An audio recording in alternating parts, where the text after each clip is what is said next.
Hey everyone, in case you don't know me, my name is Addison. I am a freshman at UNF studying psychology and criminal justice. I know that's different than what I told everyone at a meeting a couple months ago, but that's what it is right now, and we'll see if it changes again. But I really just wanted to jump on here and kind of share what God has been doing in my life and teaching me over the past year, my first year in college. So just to give you a little bit of background, I came from a small Christian school, so I had a bunch of really close friends, solid community around me, teachers, friends, administration, all that supported me and everything. And then I graduated from there, and then I went and did camp counseling for last summer for 8 weeks in Louisiana and Texas. And if you've ever done anything like that, you know that the relationships you make there, like camp counseling or SLP, the relationships that you make truly are so genuine, and people become family really fast in those. So it's always very hard to leave. And it was especially hard for me to leave and then move into UNF 2 weeks after I got home. I had all those friendships from high school and then friendships from the summer, and now I'm at UNF basically all alone. So when they asked me to share about what God had done, I really kind of wanted to dive in specifically to like what I was feeling and everything.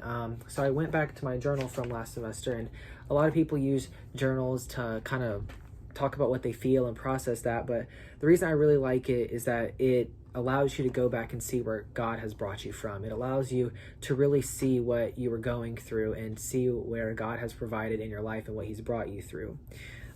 So I look back and I see things from September where I've said so I'm not going to lie, life has kind of sucked recently. I've been super lonely and still haven't made friends. And then I can look through the next several months all the way to even December where I'm still kind of struggling here, finding a true community. And of course I had campus outreach with going to meetings and eating with people in the caf and everything. But I was still longing for those intentional friendships, not just superficial ones, but the ones where you get down to, hey, what are you truly struggling with? Like, what's really going on in your life? Like, getting down to the really important stuff. And I was really craving that because I really hadn't found that at UNF and hadn't found that true belonging in like a true, really intentional community. So it was really tough for me and everything. But through that, there were a few lifelines that I was really clinging to, and a couple songs, and one of them was Waymaker, which I'm sure a lot of you have heard. And the lyrics say, even when I don't see it, you're working. And even when I don't feel it, you're working. You never stop working. You never stop working. And that was just a promise I was clinging on to, even though I didn't see how God was working, even though I truly was actually miserable a lot of the time, to the point where I was even considering taking a gap semester in the spring because I was having such a horrible time. Even though I couldn't see how God was working, especially at the beginning where I was just very lonely altogether, I knew that he was working, and I was trusting that he was working. And then another song that I was holding on to is called Lean Back by Capital City Music. And it says, you will never leave, your love sustaining me. Before I even knew what love was, you've brought me here to rest and given me space to breathe. So I'll stay still until it sinks in. I will lean back in the loving arms of a beautiful father, breathe deep and know that he is good. He is a love like no other.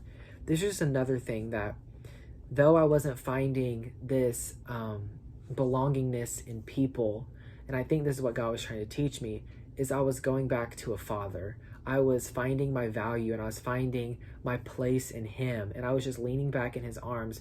When I felt completely alone in this world, I could lean back in his loving arms and just be in his presence, and that's what truly mattered. So there was also some scripture that kind of kept coming up and everything, and one was Psalm 46:10 says, be still and know that I am God. Which is really hard to be still when you're really not content. A lot of times we associate being still with being content, and that's not what God says. God says, be still, and I'm going to meet you there, and I'm going to be with you.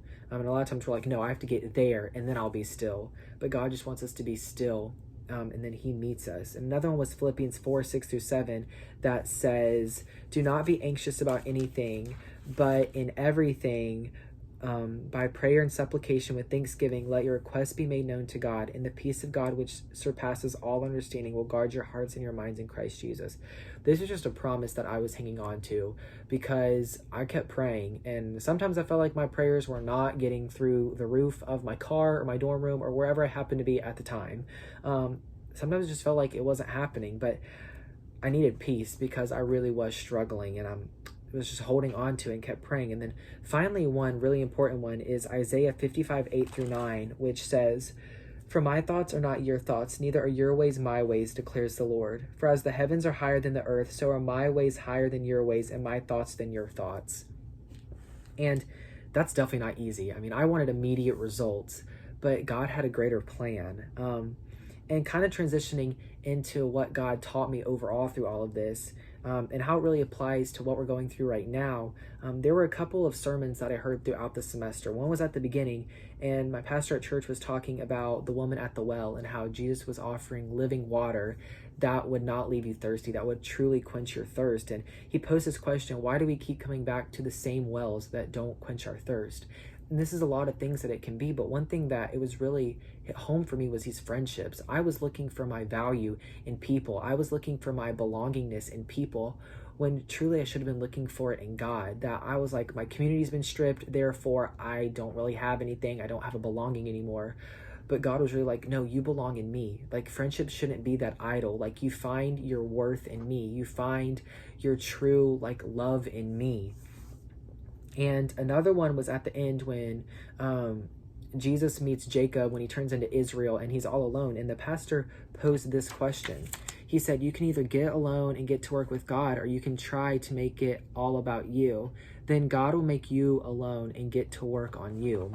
And this was just like a statement that really got me. And then this was at the end of the semester when I heard this, kind of looking back, and I was like, wow. I wonder what that was like, because what was God teaching me through this?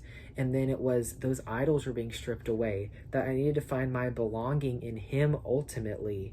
And now we come to spring semester where things are going so much better and everything, where New Year's conference, winter retreat, basketball games, game nights at A301, at the greenhouse and everything like that. Life was truly so much better. And it truly is so much better because God's plans were better, that I wasn't just having superficial friendships, I was having those intentional friendships. But then this whole coronavirus thing happened. But I think that the lessons that I learned last semester still very much apply to what we're going through right now. For example, like, I was very much alone. And I know right now we still have Zoom, we still have FaceTime and everything, but a lot of us are alone for the most part. And I think God might be stripping some of those idols away. This is an opportunity for us to have those idols ripped away from us and to really get alone with God. Because that's one thing I learned is that I don't need to be trying to get close to other people. I need to be getting close to God. And if I'm getting close to people as we're all growing closer to God, then that's where a true like Christian community, like campus outreach, is going to prosper and everything, and where it truly matters. And finally, just like one thing that was crazy to me, it was crazy hard for me to truly accept and learn, is that his ways are higher than my ways. It's such a thing that you read about, but it's a different thing to truly accept it and live it. And I think it was hard for me because I wanted immediate results. I don't want to sit still. Like, I wanted it fixed now. But God doesn't always work like that. He has a timing. He has a plan. And I believe that right now he has a plan for this. He has timing for what's going on. And we might not see it because we don't truly understand it. But I know that God has a plan for this. And I know that his ways are higher than our ways. So there will be something that comes of this. So I would just kind of challenge you in this time of, what is God trying to teach you? Is God ripping away idols in your life? Is God challenging you to grow closer to him? I think that that's all something that we can work on through this time, is we now have an opportunity to get alone with God without all the busyness of school and everything. And ultimately, I would just encourage you to lean back in him, that through this crazy time, it's easy to maybe get caught up in, when is this going to end? Are we going to go back to school in the fall or whatever? But just lean back in his loving arms and accept his peace through this, because he does have a plan, and we might not understand it, but hopefully it'll be like me and we can all look back a few months from now and say, that's what God was teaching us. That's what he was doing. I love you all. I miss you all like crazy, and I hope to see you soon. And if not soon, then I will see you all in the fall. Love y'all.